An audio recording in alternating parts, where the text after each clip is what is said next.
yang masuk ke program naturalisasi itu selalu yang skill rata-ratanya di atas pemain-pemain kita.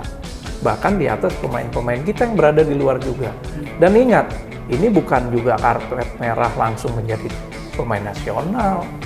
Ya, Ada contohnya kan beberapa yang akhirnya nggak dipanggil lagi. Betul. Saya nggak usah sebutin lah namanya. Nanti saya sebutin ketua. Artinya, ini bukan golden ticket mereka langsung jadi pemain nasional juga.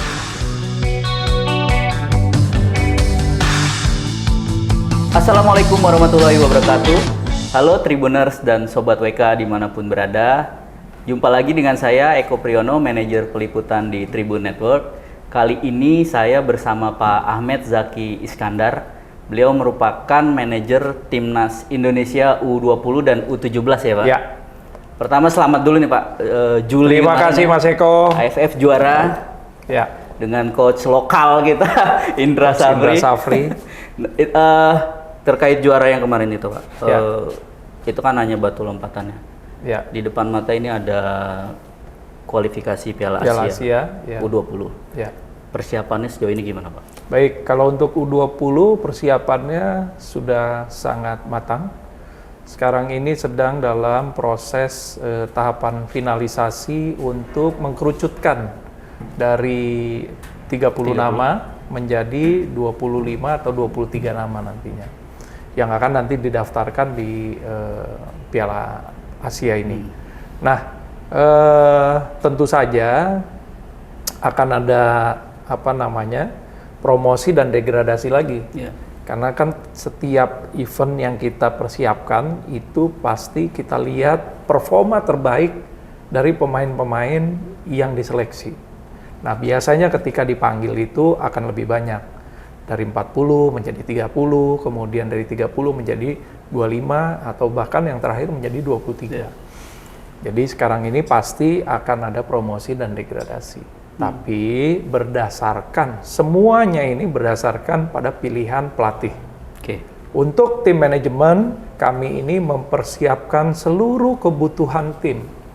Ya, mulai dari administrasi, ya, surat izin kalau masih ada yang sekolah, ada yang kuliah, ataupun ada yang bahkan ada yang bekerja misalkan, kemudian juga akomodasi, fasilitas yang lain termasuk tiket pesawat dan lain sebagainya. Itulah tugas dan fungsinya tim manajemen.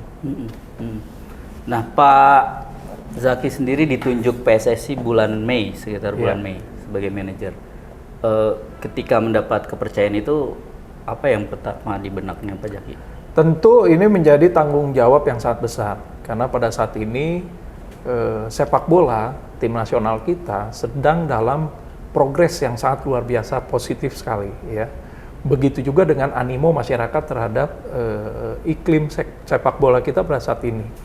Ditambah lagi prestasi dari yang senior, U23, ya, itu juga menjadi sesuatu yang bisa kita banggakan pada saat ini di dunia sepak bola Indonesia. Nah, ini menjadi tanggung jawab yang besar yang tentu saja harus saya laksanakan sepenuh hati. Dan yang harusnya diperhatikan oleh semua adalah baik tim manajemen, tim kepelatihan, dan organisasi PSSI itu sendiri semua solid bekerja untuk satu tujuan. Itu yang paling penting sebetulnya. Jadi tidak ada yang lebih besar dari kerjasama ini semua. Nah, kalau manajer timnas sendiri digaji nggak sih Pak? Kalau untuk saya nggak digaji. Saya voluntarily. Ya. Jadi ya tadi ya, menyiapkan kebutuhan tim ya alasannya. Tidak mencampuri urusan teknis. Tidak mencampuri urusan teknis, pemilihan pemain dan strategi, semua kita serahkan kepada tim pelatih. Kalau berkaca kasus sebelumnya nih Pak, ada yang menitipkan pemain lewat jalur-jalur tertentu dan mungkin saja bisa lewat manajer. Garansi apa yang Pak Zaki bisa? Saya saya katakan tadi, ya, PSSI sekarang ini strict sekali terhadap tugas dan tanggung jawab yang diberikan kepada setiap elemen atau bagian di organisasi. Maka dari itu, mulai dari diri saya harus disiplin dengan komitmen tersebut, ya. Dan ini yang saya tunjukkan juga. Tidak ada titip menitip di urusan pemilihan pemain maupun pelatih, asisten pelatih, apapun itu menjadi bagian dari komitmen saya. Oke. Kalau ini Pak terkait urusan teknis, misalnya kita mau TC di mana nih? Itu dikomunikasikan atau? Pasti pemilihan lokasi TC-nya, kemudian sarana dan prasarana di tempat TC-nya, ini menjadi pertimbangan. Begitu juga dengan tadi di TC ini kan tidak mungkin kita hanya latihan internal saja, pasti kita juga harus punya lawan tanding. Nah, bagaimana kesiapan dengan lawan tanding di lokal yang ada di lokasi TC kita? Jadi memang banyak sekali pertimbangan-pertimbangan terhadap persiapan dari sebuah tim ini. Oke. Kerucut lagi Pak soal U20. Kenapa di Bali? Pada saat ini yang memungkinkan di Bali. Dengan fasilitas yang tersedia, punya Bali United Academy, itu sangat luar biasa sekali. Begitu juga dengan ketersediaan mitra SSB ataupun klub lokal yang bersedia melakukan latih tanding dengan kita. Nah, itu menjadi salah satu pertimbangan pada saat ini kenapa kita pilih Bali. Kemudian yang kedua, infrastruktur. Ya, memang ada beberapa tempat, kita punya Jogja juga, punya Solo, ya, ataupun bahkan di Jakarta sekalipun. Tapi pada saat ini Jakarta sedang penuh. Event-event baik event olahraga maupun event-event yang lain. Kemudian di Jogja dan di Solo sendiri, liga juga sedang mulai. Jadi kita mesti lihat tempat yang memang bisa melakukan TC agar tim ini fokus. Akhirnya kita pilihlah Bali. Walaupun di sana ada Bali United juga yang sedang berlaga di liga, tapi kebetulan akademinya itu agak di luar pusat keramaian. Jadi lebih fokus lagi anak-anak. Oke. Kualifikasi mulai 25 sampai 29. 25 lawan Maldives ya. Dewa, Timor Leste, baru Yaman. Baru Yaman terakhir 29. 29. Kalau di atas kertas kan mungkin Yaman ya, tapi kan sepak bola sekarang nggak bisa gitu. Nggak bisa gitu. Nah, semua tim adalah tim yang kuat. Evaluasinya gimana Pak? Ya, sebetulnya di tim pelatih itu selalu ada yang namanya tim analisa. Ya, tim analisa inilah yang menganalisa setiap lawan kita. Baik pertandingan mereka terakhir atau pertandingan-pertandingan mereka di beberapa event sebelum mereka datang ke Jakarta. Nah, tim analis inilah yang nanti kemudian memberikan masukan kepada seluruh tim kepelatihan. Dari sana baru kepala pelatih yang menentukan nanti game plan-nya seperti apa, kemudian strateginya nanti seperti apa, siapa yang akan bermain. Nah, itu semua ada di tim pelatih. Oke. Soal venue Pak, ya. Sebelumnya awalnya kan memang di Madya ya, kemudian sempat di GBK, balik lagi ke Madya sekarang. Soal kualifikasi itu ada info terakhir malah di GBK lagi katanya. Balik lagi Pak. Artinya tapi gini, dua tempat itu gimana? Nggak ada masalah sebetulnya, hanya memang kita harus melihat animo masyarakat nih. Setelah kualifikasi Piala Dunia kemarin, animo masyarakat terhadap pemain pertandingan timnas ini kan sangat tinggi sekali. Kita punya dua opsi sebetulnya, GBK atau Madya. Tapi melihat dari kondisi yang sekarang terakhir, kemungkinan kita akan bermain di GBK. Oke. Iya. Nggak ada isu ya? Nggak ada isu. Mudah-mudahan nggak ada isu dan lancar semuanya. Siap. Kemudian yang agak nyeleneh nih Ketua, soal bonus. Di masa lalu, di sebelumnya kan manajer identik dengan pemberi bonus. Nah, ini tuh gimana di sepak bola modern yang ingin ditumbuhkan, sistemnya seperti apa sih? Jadi gini, pertama kita menumbuhkan rasa nasionalisme pemain dulu. Oke, mereka kita berikan fasilitas tiket, misalnya kalau yang berada di bermain dan berkompetisi di liga di luar Indonesia. Semua diberikan fasilitas untuk tiket pesawat terbang datang ke Jakarta, ya. Mereka tinggal bawa koper doang ya istilahnya? Mereka istilahnya tinggal bawa koper. Untuk kelompok umur kita biasanya pakai ekonomi. Tergantung situasi di timnas senior. Senior ini juga kan, bayangkan, kalau seperti Martin Paes yang selesai dia harus terbang lagi ke Amerika, yang nggak mungkin kita kasih ekonomi. Kan? Dia juga mesti menjaga kebugarannya. Tapi kalau kita punya waktu panjang, ya memang kita pisahnya untuk memberikan mereka tiket ekonomi. Begitu juga dengan hotel, fasilitasnya dan lain sebagainya. Tidak mungkin kita sembarangan menempatkan mereka, karena kan mereka butuh istirahat. Ini yang paling penting nih sebenarnya nih. ya, apalagi yang bermain di Eropa. Ada penyesuaian waktu lagi agar mereka tidak jet lag. Kembali kepada bonus. Kami memberi menggarisbawahi ada penghargaan dari PSSI. Dan penghargaan itu biasanya bersumber dari CSR atau donasi dari pihak-pihak yang membantu PSSI. Gitu. Jadi bukan manajer ANSI. Kalau dari kocek pribadinya manajer gimana? Kalau ada uang ya kita tambahin juga, kira-kira gitu lah. Ya, oke. Nah, di tim U20 ini kan ada nyebutnya apa? Pemain keturunan ya satu ya? Iya. Di depan Jens Raven gitu. Kalau Jardim kan memang bapaknya, kakeknya juga bahkan udah di sini lama.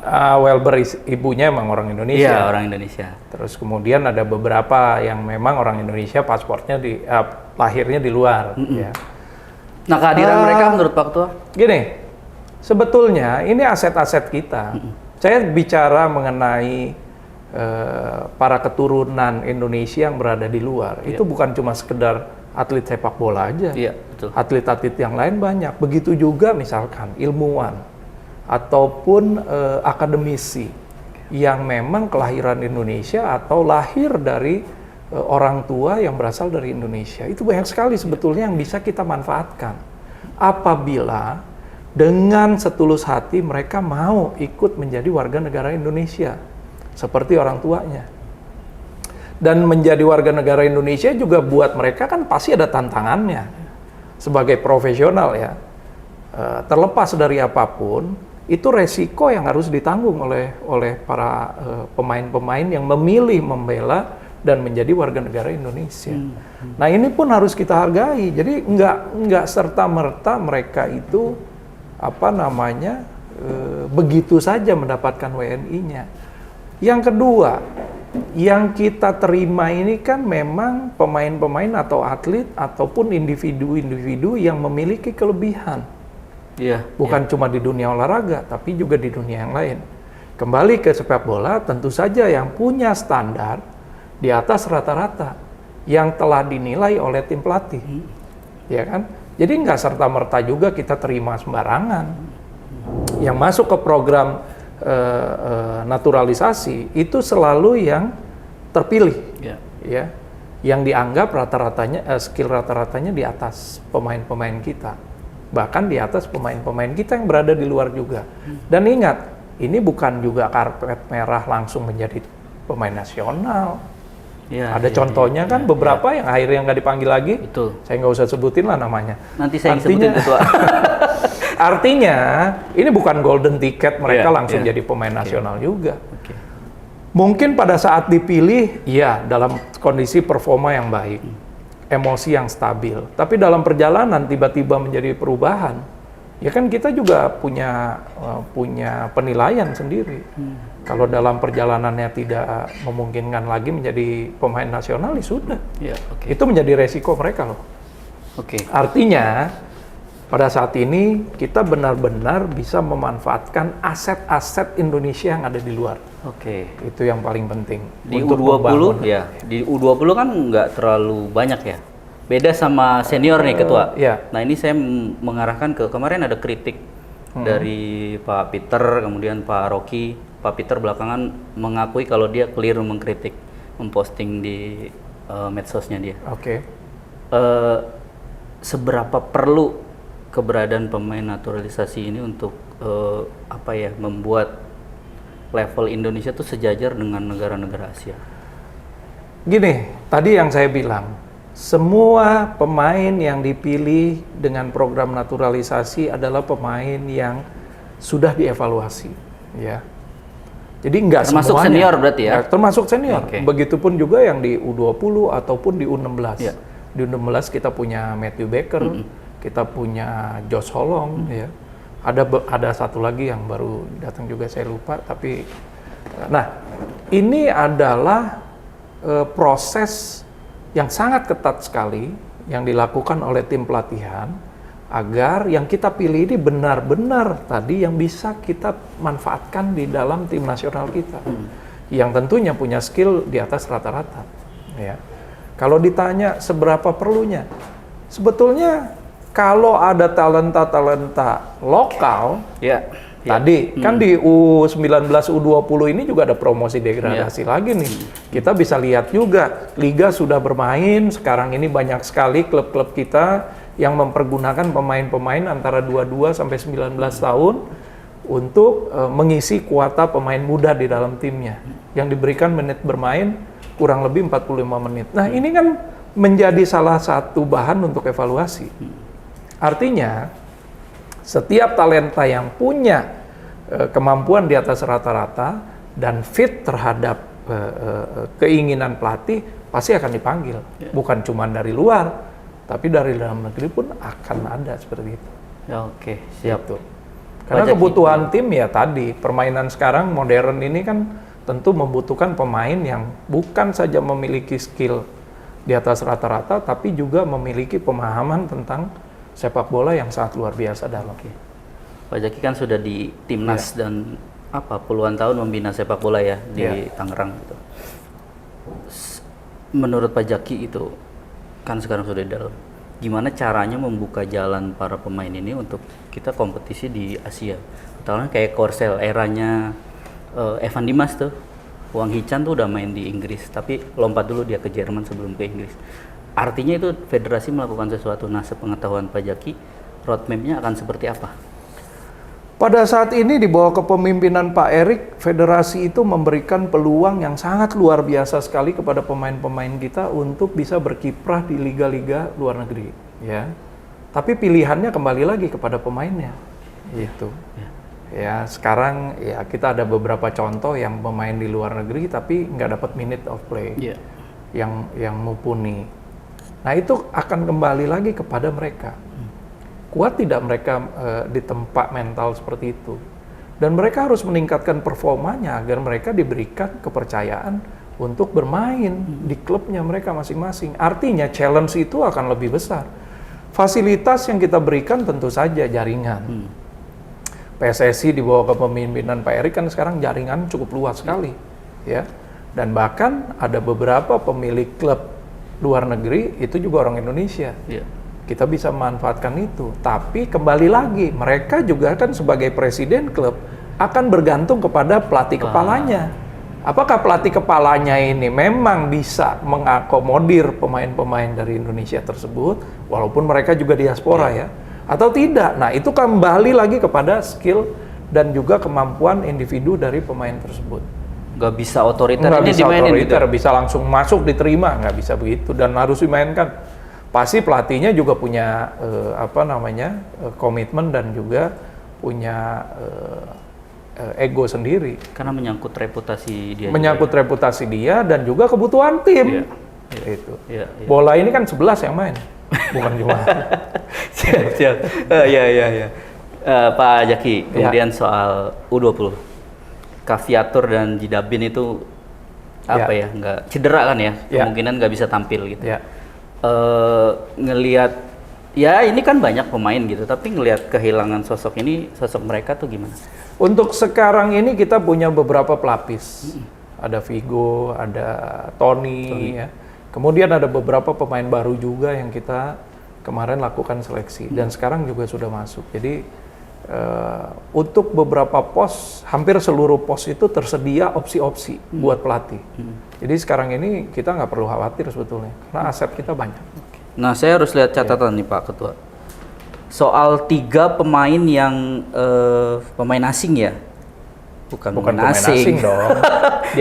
Diaspora ya gitu. Ini ada 3 nama tuh. Yang kemarin di Belanda.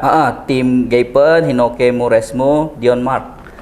Apakah mereka memungkinkan main di kualifikasi ini? Pada saat ini sedang proses naturalisasi, di mana ada persyaratan-persyaratan dan berkas-berkas yang harus dilengkapi. Ya, memang sudah dari beberapa bulan yang lalu kita sudah ajukan, tapi ini juga kan kembali kepada individu yang ada di calon pemain naturalisasi tersebut. Apakah mereka mau menyempurnakan berkas-berkas persyaratannya atau tidak. Begitu juga dengan koridor persyaratan-persyaratan dari Indonesia nih, ya, seperti Hiroke, Mauresmo, itu kemungkinan kecil dia bisa masuk ke jalur naturalisasi yang sekarang. Nah, dia bisa masuk ke Indonesia dengan jalur naturalisasi seperti pemain-pemain yang sebelumnya. Seperti Christian Gonzalez kan tidak keluar dari Indonesia selama 5 tahun. Kalau dia mau, dia harus melalui proses itu. Tapi kan itu makan waktu. Itu hambatannya di mana tadi, Pak? Kalau Hiroke, setahu saya dia keturunan yang keempat ya. Jadi kakek buyutnya yang orang Indonesia. Walaupun dia lahir dari akar Indonesia di sana, dan kalau kita lihat posturnya ya nggak beda jauh sama orang-orang kita gitu. Hanya memang dari ketentuan kita kan maksimum yang ketiga. Nah, itu Hiroke. Kalau Gaipen nama Dion Gaipen sini dari kakek dan neneknya juga. Memungkinkan nggak? Memungkinkan, dan mereka sekarang sedang proses. Dion juga? Iya. Tim dan Dion. Nah, ini kan target penting juga, karena supaya kita bisa lolos Piala Asia tentu kita harus ambil peringkat pertama di kualifikasi. Targetnya timnas U20 ini yang dimanajerin Pak Jaki ini apa target besar? Ya, masuk ke Piala Asia dan kemudian masuk ke Piala Dunia, lolos ke Piala Dunia nanti. Berarti 4 besar ya kalau nggak salah? 4 besar Piala Dunia. Setelah itu kita bertanding di Piala Dunia, itu yang kita inginkan. Ketika kita bisa bertanding di Piala Dunia U20, potensi anak-anak ini akan terbuka sangat luas sekali. Dan mereka tentu saja akan menjadi perhatian dari para agen-agen pemain sepak bola. Iya. Secara tidak langsung membuka keran mereka untuk bermain di luar. Betul. Terakhir, Ketua. Siap. Ajakan untuk warga pecinta timnas Indonesia menyaksikan langsung ke stadion ketika pra Piala Asia nanti berlangsung. Kepada seluruh masyarakat Indonesia, ayo kita dukung timnas kita yang berlaga di penyisihan Piala Asia kelompok umur 19 dan juga penyisihan Piala Dunia U20 nanti. Dan Garuda Muda kita sudah siap mendunia. Tentu saja dukungan dan doa masyarakat Indonesia sangat dibutuhkan oleh timnas kita. Maka dari itu, yuk kita dukung rame-rame timnas Indonesia. Terima kasih. Baik, terima kasih. Jangan lupa subscribe ya.